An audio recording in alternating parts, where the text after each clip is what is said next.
नमस्कार दोस्तों, आप सभी का मेरे YouTube चैनल मिशन वन में स्वागत है। दोस्तों, ये बीएड का नंबर 1 क्लास है जहां आप लोग को बहुत ही आसान भाषा में बीएड के टॉपिकों को समझाया जाता है।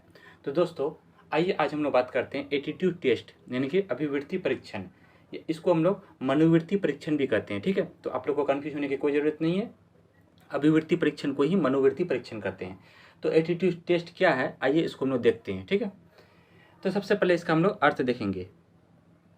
अर्थ में क्या है? अभिवृत्ति शब्द को अंग्रेजी में एटीट्यूड कहा जाता है, जिसका अर्थ होता है किसी व्यक्ति, वस्तु या घटना के प्रति एक खास ढंग से अनुक्रिया करने की मानसिक तत्परता।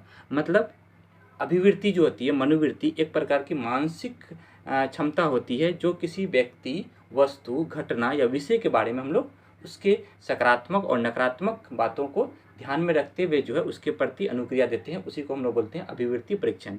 जैसे बात करते हैं कि इसको और हम अच्छे से समझते हैं।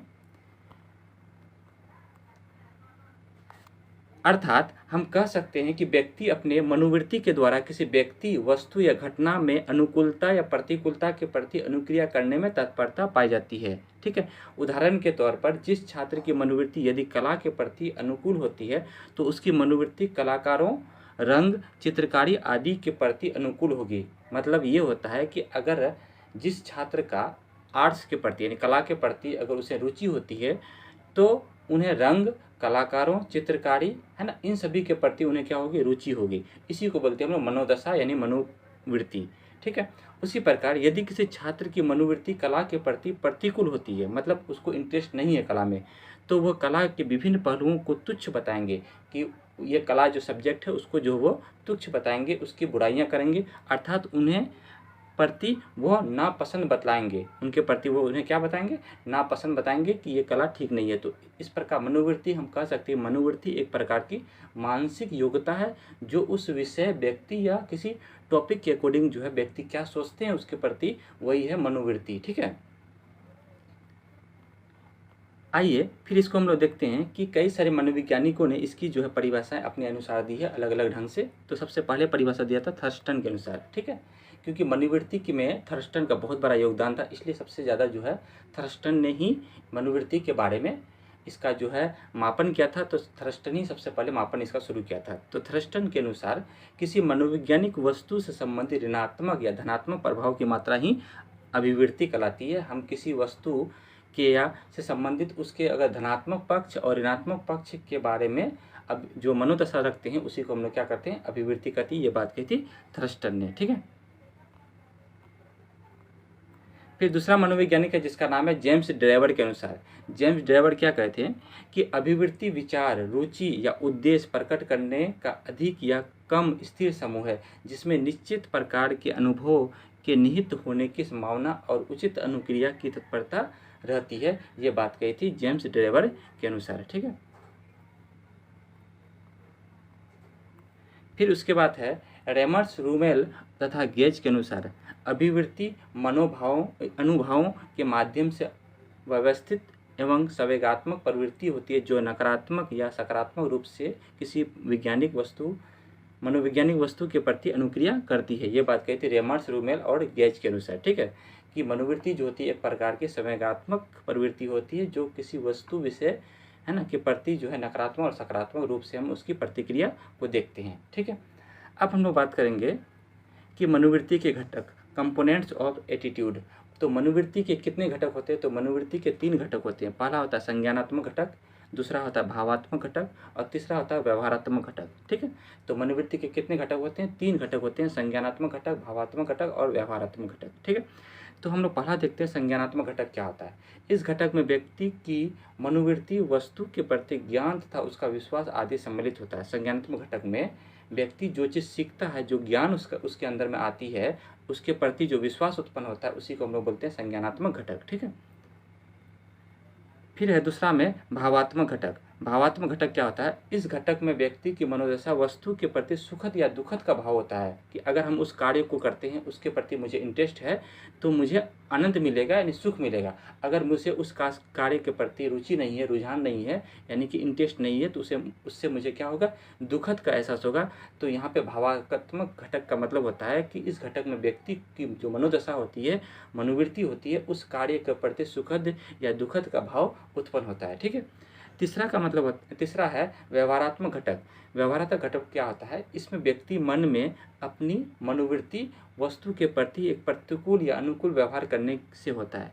मतलब आपके जो घटक संज्ञान दिमाग में आए, उसके प्रति जो भाव बना, फिर उसके प्रति आप जो प्रतिकूल अनुक्रिया दे रहे हैं, तो आपका अनुकूल या प्रतिकूल व्यवहार जो है वो कैसा होता है? ये होता है व्यवहारात्मक घटक की ओर। ठीक है। तो इस प्रकार हम लोग देखें कि मनोवृत्ति के 3 घटक थे, संज्ञानात्मक घटक, भावात्मक घटक और व्यवहारात्मक घटक। ठीक है। अब हम लोग बात करते हैं मनोवृत्ति की विशेषताएं, कि मनोवृत्ति की विशेषताएं क्या है। तो मनोवृत्ति की विशेषताएं निम्नलिखित है। पहला विशेषता है कि मनोवृत्ति जन्मजात नहीं होती है। मनोवृत्ति जो होती है वो जन्मजात नहीं होती है, हम वातावरण से सीखते हैं या फिर हमें अपने संवेगों के द्वारा उत्पन्न होती है। इन्हें सामान्यतः सीखा जाता है। इन्हें क्या होता है? सामान्यतः लर्निंग किया जाता है, इन्हें सीखा जाता है। ठीक है। दूसरा में है मनोवृत्ति अपेक्षाकृत अस्थायी होती है। जो हमारे दिमाग में एक बार बैठ जाता है, वो एक उसे जो है सामान्यतः परिवर्तन करने में थोड़ा समय लगता है। तो मनोवृत्ति जब एक बार निर्मित हो जाती है तो उसमें परिवर्तन लाना थोड़ा कठिन हो जाता है। इसीलिए शिक्षक जो है बच्चों के जो है मनोवृत्ति को क्या करते हैं? परिवर्तन करने का कोशिश करते हैं। ठीक है। तो मनोवृत्ति जो होती है अपेक्षाकृत क्या होती है? अस्थायी होती है। ठीक है। नेक्स्ट तीसरा पॉइंट है मनोवृत्ति अर्जित होती है। मनोवृत्ति में ज्ञान जो होते हैं वो समाहित होते हैं, इसलिए इसको हम लोग बोलते हैं मनोवृत्ति जो होती है वो क्या होती है? अर्जित होती है। चौथा में बोलेंगे मनोवृत्ति कक्षा के विभिन्न तरह के शिक्षण यानी लर्निंग को प्रभावित करती है। मनोवृत्ति जिस प्रकार का होगा उसमें जो है उस तरह का जो लर्निंग होगा, सीखने की जो क्षमता होती है उसको वो क्या करेंगे? प्रभावित करेंगे। ठीक है। पांचवा में है मनोवृत्ति में संज्ञानात्मक, भावात्मक तथा व्यवहारात्मक घटक उपस्थित होते हैं। हम बताए भी कि मनोवृत्ति में पहले सीखा जाता है, फिर उसमें भाव उत्पन्न होता है और उसके प्रति जो अनुकूल व्यवहार जो देते हैं उसी को हम लोग बोलते हैं व्यवहारात्मक घटक। तो मनोवृत्ति में संज्ञानात्मक, भावात्मक और व्यवहारात्मक घटक होते हैं। ठीक है। 6 नंबर में मनोवृत्ति सकारात्मक तथा नकारात्मक के प्रति 2 प्रकार के विकल्पों से बनती है। मेरे मन में 2 तरह के विकल्प बनते हैं, उस सब्जेक्ट के प्रति या उस विषय के प्रति या उस टॉपिक के प्रति या उस व्यक्ति के प्रति 2 तरह की भावना बनती है। एक होता है सकारात्मक, एक होता है नकारात्मक। अगर उसके प्रति मुझे इंटरेस्ट है तो मेरे दिमाग में जो है मनोवृत्ति सकारात्मक बनती है। अगर उसके विषय के प्रति या किसी व्यक्ति के प्रति या उसके प्रति इंटरेस्ट नहीं है तो उसके प्रति जो मेरे दिमाग में जो है नकारात्मक प्रभाव पड़ते हैं। तो इस प्रकार मनोवृत्ति में 2 पहलू विकसित होते हैं, एक होता है सकारात्मक और दूसरा होता है नकारात्मक। ठीक है। 7वां नंबर पॉइंट है मनोवृत्ति किसी व्यक्ति को प्रेरित करने की क्षमता पाई जाती है। मनोवृत्ति के द्वारा हम किसी व्यक्ति में प्रेरित करते हैं, उसको मोटिवेट कर सकते हैं। ठीक है। जैसे शिक्षक जो है कक्षा में बच्चों को मोटिवेट करते हैं, उनकी मनोदशा को परिवर्तन करते हैं। ठीक है, ताकि वो सीख सके अच्छे से। तो इस प्रकार मनोवृत्ति किसी व्यक्ति के प्रेरित करने की क्षमता पाई जाती है। 8वां में है अभिवृत्ति सदैव परिवर्तनशील होती है। अभिवृत्ति सदैव जो है परिवर्तनशील होती है, इसमें हम लोग परिवर्तन कर सकते हैं। हम जहाँ से हम सीखते हैं तो सीखने के दौरान हमें क्या आती है? परिवर्तन आती है। इस प्रकार हम कह सकते हैं कि मनोवृत्ति की जो दशा होती है वो परिवर्तनशील होती है। पहले मुझे इंटरेस्ट नहीं होता किसी सब्जेक्ट में, फिर उसको हम बार बार पढ़ते हैं, उसे सीखते हैं तो उसके प्रति मुझे इंटरेस्ट होने लगती है, तो फिर हम उसको जो है उसको क्या करते हैं? अच्छे समझते हैं। इस प्रकार मनोवृत्ति जो होती है उससे हमको ज्ञान मिलता है। तो मनोवृत्ति जो होती है वो सदैव परिवर्तनशील होती है। ठीक है। 9 नंबर में अभिवृत्ति सदैव संवेगों तथा भावों से प्रभावित होती है। अभिवृत्ति जो होती है वो संवेगों यानी कि हम मोटिवेट मतलब इमोशनल से भी सीखते हैं और भावों से यानी कि उनके जो है इमोशन से भी सीखा जाता है। तो अभिवृत्ति जो होती है वो संवेगों या भावों को भी प्रभावित करती है ना, मोटिवेट करती है मनोवृत्ति मन दशा। ठीक है। अब हम लोग बात करते हैं अभिवृत्ति के प्रकार यानी कि टाइप्स ऑफ एटीट्यूड। तो अभिवृत्ति के कई प्रकार हैं। पहला प्रकार है विशिष्ट अभिवृत्ति। इसमें क्या होता है कि वैसी अभिवृत्ति जिसमें किसी व्यक्ति, वस्तु, घटना, विचार तथा संस्था के प्रति विचार व्यक्त की जाती है उसे विशिष्ट अभिवृत्ति कहते हैं। जैसे एक छात्र का अपने शिक्षक के प्रति जो सम्मान, वो श्रद्धा का भाव पाया जाता है, वो उसकी विशिष्ट अभिवृत्ति होती है। मतलब विशिष्ट अभिवृत्ति का मतलब हुआ जब हम किसी व्यक्ति, वस्तु, घटना या विचार या विषय के प्रति जो हम उसके विचार व्यक्त करते हैं उसके प्रति जो सकारात्मक व्यवहार व्यक्त करते हैं उसी को हम बोलते हैं विशिष्ट अभिवृत्ति, जो हम उसको विशिष्ट रूप से देखते हैं। जैसे छात्र जो है अध्यापक का सम्मान और उनके श्रद्धा के प्रति उसको देखते हैं, इसलिए वहाँ पे विशिष्ट मनोवृत्ति अध्यापक के प्रति बच्चों में विकसित होती है। ठीक है। दूसरा जो है मनोवृत्ति है, उसका नाम है सामान्य अभिवृत्ति या मनोवृत्ति। ठीक है। वैसे अभिवृत्ति जिसमें व्यक्ति, वस्तु, घटना, विचार के बारे में सामान्य या सामूहिक रूप से व्यक्त की जाती है उसे सामान्य अभिवृत्ति कहते हैं। वैसे वृत्ति जिसमें सभी व्यक्ति जो एक समान रूप से जो है किसी चीज़ के बारे में सोचते हैं। ठीक है। जैसे राजनीतिक दलों के प्रति विचार, मतलब हर एक व्यक्ति जो है उस दल के प्रति कि राजनीतिक दल में कैसे व्यक्ति कार्य कर रहे हैं, है ना, तो उसके प्रति जो है सब व्यक्ति का विचार एक जैसा होगा। या रेल दुर्घटना के प्रति विचार, रेल दुर्घटना हो गया तो वहाँ पे जो है क्या क्या हादसाई में हुई तो सबके व्यक्ति सबका विचार जो एक समान होगा। तो इस तरह के जो अभिवृत्ति जो होती है, मनोवृत्ति जो पैदा होती है, इसको हम लोग सामान्य अभिवृत्ति कहते हैं। ठीक है। तीसरा में है नकारात्मक अभिवृत्ति। जब हमारा दृष्टिकोण किसी वस्तु, घटना या विचार विषय के प्रति सुखद नहीं होता है या हम उसे पसंद नहीं करते हैं तो नकारात्मक अभिवृत्ति कहा जाता है। नकारात्मक अभिवृत्ति समझते हैं कि जब हम किसी व्यक्ति, वस्तु, विषय या टॉपिक को हम इंटरेस्ट यानी उसके प्रति मुझे रुझान नहीं होती है तो उसके प्रति, है ना, मेरे दिमाग में जो है एक क्या हो जाती है, नकारात्मक मनोदशा उत्पन्न हो जाती है। ठीक है। जैसे जब हम राजनीतिक पार्टी, प्रक्रिया, जाति, संस्थान या व्यक्ति से घृणा करते हैं तो उनसे निराशा और अविश्वास उत्पन्न हो जाता है। तो उस व्यक्ति के प्रति हमें अविश्वास या निराशा का भाव उत्पन्न हो जाता है जिसके प्रति हम घृणा करते हैं। ठीक है।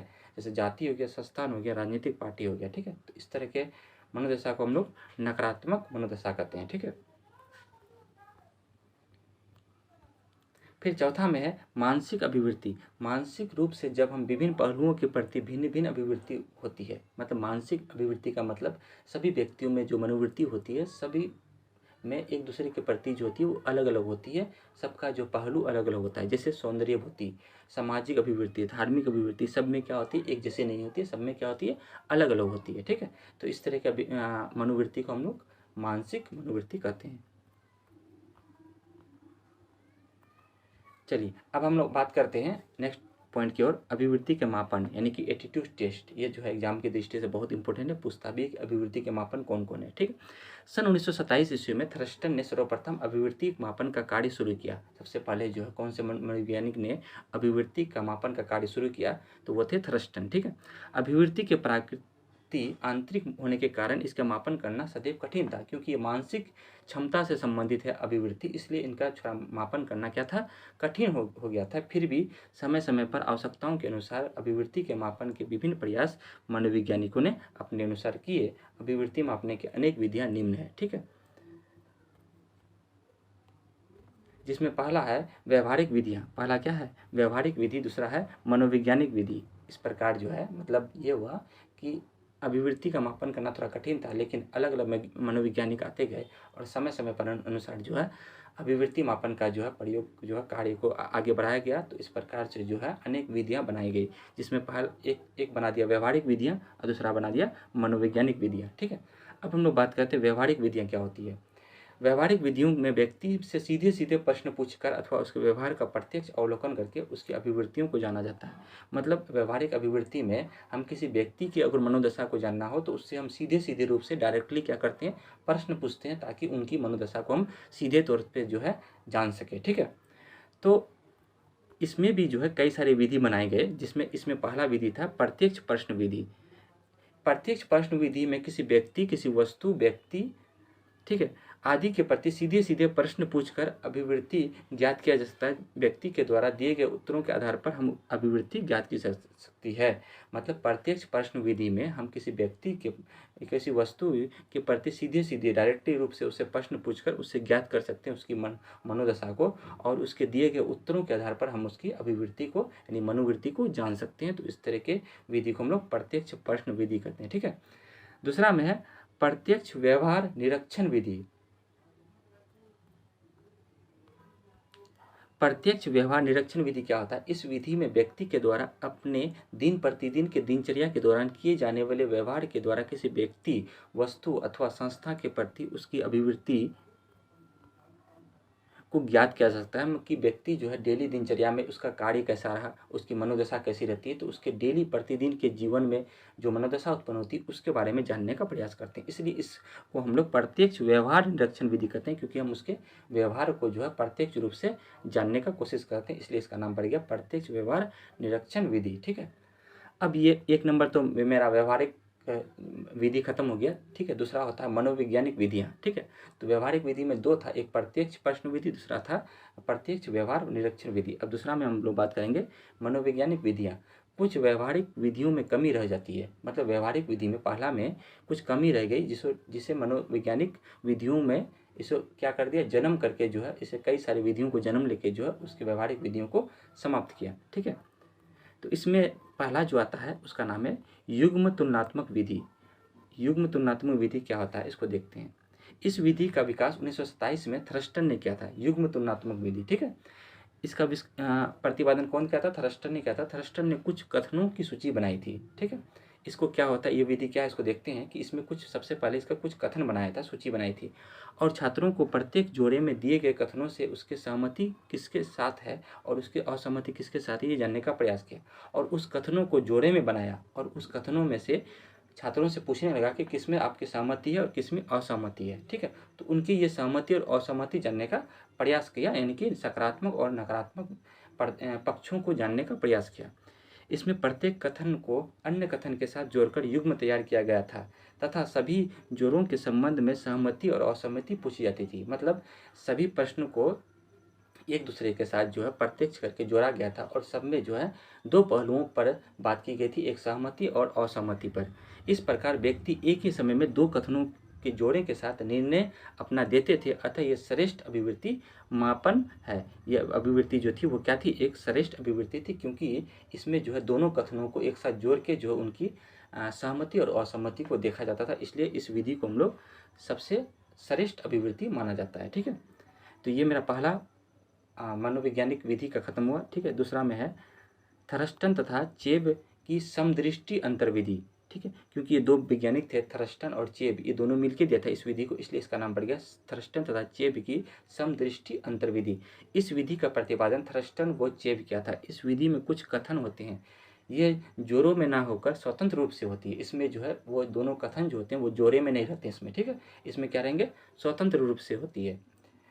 प्रत्येक प्रश्न पर व्यक्ति के प्रतिकूल, अनुकूल तथा तटस्थ स्थिति की सहमति पूछी जाती है। मतलब प्रत्येक प्रश्न का जो है उसमें क्या पूछा जाता है, प्रतिकूल, अनुकूल और तटस्थ समीपस्थ, मतलब उसके प्रति क्या विचार उसके प्रति क्या विचार व्यक्ति में मनोदशा उत्पन्न होती है उसके बारे में पूछा जाता है, इसलिए इसका नाम है समदृष्टि अंतर विधि, क्योंकि इसमें अनुकूल, तटस्थ और सहमति पूछी जाती है। ठीक है, तीसरा में है योग निर्धारण विधि। तीसरा में क्या देखें हम लोग, योग निर्धारण विधि है। ठीक है, ये विधि 1932 ईस्वी में लीकट ने प्रतिपादन किया था। कौन प्रतिपादन किया था, लीकट ने। ये सरल विधि है, ये बहुत ही सरल विधि है, जिसमें निर्धारण मापनी यानी रेटिंग स्केल का प्रयोग किया जाता है। ठीक है, जिसमें 5 बिंदु रखे गए हैं, पूर्ण सहमति, सहमति, अनिश्चित, असहमति, पूर्ण असहमति।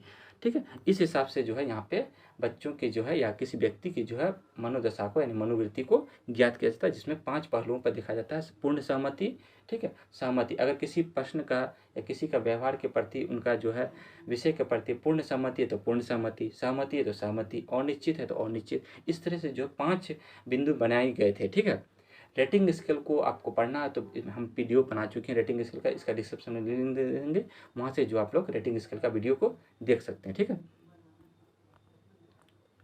अब चौथा में आता है क्रमबद्ध अंतर्विधि। इस विधि का प्रयोग एवं प्रचार सफीर ने किया था। इस विधि का प्रयोग और प्रचार कौन किया था, सफीर ने किया था, इसलिए इसे सफीर क्रमबद्ध अंतर्विधि के नाम से जाना जाता है। इस विधि में कथन बहुत अधिक मात्रा में होते हैं तथा इन कथनों में को क्रम अंतर में मापा जाता है। इसमें जो कथन होते हैं बहुत अधिक मात्रा में होते हैं तथा इन कथनों को क्रम जो अंतर होता है वो मापा जाता है, इसलिए इसका नाम पड़ गया क्रमबद्ध अंतर्विधि, क्योंकि ये क्रमबद्ध रूप से किसी प्रश्नों के अंतर को क्या करते हैं, वो मापते हैं। ठीक है, फिर बात करते हैं पांचवा में एकलोग्राम विधि। एकलोग्राम क्या होता है, इस विधि का प्रतिपादन गेटमैन ने किया था। इस विधि में भी कथनों को जोड़ों में दिया जाता है। ठीक है, जोड़ों में दिया जाता है। सहमति की मात्रा जितनी अधिक होती है, अभिवृत्ति अंग उतनी ही अधिक होते हैं। इस विधि में इस विधि में व्यक्ति के कथनों के बारे में केवल सहमति और असहमति ही पूछी जाती थी। सहमति की स्थिति में एक अंक देकर कुल अंक जोड़ दिया जाता था। मतलब इसमें भी दो जोड़े होते थे जिसमें सहमति और असहमति पूछा जाता था प्रत्येक कथनों से, ठीक है। अगर सहमति मिलती थी तो उसको एक अंक दिया जाता था। तो इस प्रकार जो है कुल अंक को जोड़ के जो है उनकी मनोवृत्ति को जाना जाता था। इस विधि का नाम है एकलोग्राम विधि, जिसके प्रतिपादन किए थे गेटमैन ने, ठीक है। अब बात करते हैं 6 नंबर में विभेदकारिता विधि। विभेदकारिता विधि क्या होता है? इस विधि का प्रतिपादन सन 1948 में एडवर्ड्स तथा किलपैट्रिक ने किया था। ये विधि भौतिक विधि नहीं है, ठीक है। इसमें उपलब्ध समान विधियों को मिलाकर एक नया रूप दिया जाता है। इसमें कई सारी उपलब्धियां, अचीवमेंट को समान रूप से प्राप्त कर जो है मिलाकर एक नया रूप दिया जाता है, इसलिए इसका नाम पड़ गया विभेदकारिता विधि, जिसका प्रतिपादन एडवर्ड्स और किलपैट्रिक ने किया था, ठीक है। अब बात करते हैं 7वां नंबर में सेमेंटिक डिफरेंशियल विधि। सेमेंटिक डिफरेंशियल विधि क्या होता है? इस विधि का प्रयोग सर्वप्रथम 1952 में आसेगुड ने किया था, ठीक है। इस विधि में कहते हैं कि विभिन्न व्यक्तियों की विभिन्न धारणाएं होती है, जिस पर अनेक कथन बनाए, जिनका वर्णन तथा निर्णय को एक निर्धारण मान पर प्रदर्शित किया जाता है। मतलब सभी व्यक्तियों में जो होती है वो धारणाएं, विभिन्न प्रकार की धारणाएं उत्पन्न होती है अलग अलग व्यक्तियों में, ठीक है। और सभी का वर्णन और निर्णय करने का, निर्धारण करने की जो मनोदशा होती है वो भी अलग अलग होती है। तो उसको निर्धारण मापनी द्वारा जो है रेटिंग स्केल द्वारा जो है प्रदर्शित किया गया है, ठीक है। और लास्ट में हम लोग निष्कर्ष पे बात करते हैं कि निष्कर्ष में है कि उपयुक्त बातों से स्पष्ट होता है कि मनोवृत्ति व्यक्ति की एक दशा होती है जिसमें सबसे में अलग अलग पाई जाती है, ठीक है। तो इस प्रकार हम लोग अभिवृत्ति का मापन देखें, अभिवृत्ति का मापन 2 देखें, ठीक है। व्यवहारिक विधियाँ और मनोवैज्ञानिक विधियाँ। व्यवहारिक विधियाँ 2 देखें, प्रत्यक्ष प्रश्न विधि और प्रत्यक्ष व्यवहार निरीक्षण विधि। फिर मनोवैज्ञानिक विधियाँ जो देखे वो लगभग हम 7 देखे। युग्म तुलनात्मक विधि, थ्रस्टन तथा चेप की समदृष्टि अंतर्विधि, योग निर्धारण विधि। फिर उसके बाद हम लोग देखें क्रमबद्ध अंतर्विधि, एकलोग्राम विधि, विभेदकारिता विधि, सेमेंटिक डिफरेंशियल विधि। यहाँ तक जो हम लोग मनोवृत्ति की जो है क्या बोलता है उसको, मनोवृत्ति के जो है कई सारे जो है हम लोग टेस्ट को देखें, यानी कि उसकी जो है मापन को देखें, ठीक है। अब हम लोग जो है मनोवृत्ति को बहुत अच्छे से समझ के, क्योंकि ये मनोवृत्ति टॉपिक जो है बहुत इंपॉर्टेंट था और ये जटिल टॉपिक भी है, ठीक है। इसको बच्चे को समझने में थोड़ा दिक्कत आती थी, इसलिए हम लोग इस पर वीडियो बनाए हैं। मनोवृत्ति परीक्षण क्या होता है? मनोवृत्ति को ऐसे समझेंगे, मनोवृत्ति एक प्रकार का मानसिक दशा होता है जो किसी व्यक्ति का किसी विषय, किसी टॉपिक के संबंधित 2 तरह की जो है धारणाएं बनती है, एक सकारात्मक रूप से, एक नकारात्मक रूप से। उम्मीद करते हैं आप लोग को जो है मनोवृत्ति परीक्षण का ये टॉपिक जो है, ये वीडियो आप लोग को बहुत अच्छे से समझ में आ गया। दोस्तों, अगर जिन लोगों को मेरे चैनल पर नए हैं वो प्लीज़ मेरे चैनल को सब्सक्राइब करें, लाइक करें और सभी दोस्तों तक भेजें, ताकि ये बीएड का नंबर 1 चैनल जो है, बीएड टॉपिक का ये जो नंबर 1 चैनल क्लास जो है, ये आप लोग के लिए बहुत ही बेस्ट और सरल भाषा में जो है वीडियो लाता है। इसलिए आप लोग मेरे चैनल पर बने रहें और जो टॉपिक में दिक्कत होता है उसको कमेंट में ज़रूर लिखें और सभी दोस्तों तक शेयर करें। थैंक यू दोस्तों। फिर हम लोग नेक्स्ट वीडियो में नेक्स्ट टॉपिक के साथ मिलते हैं, तब तक के लिए धन्यवाद।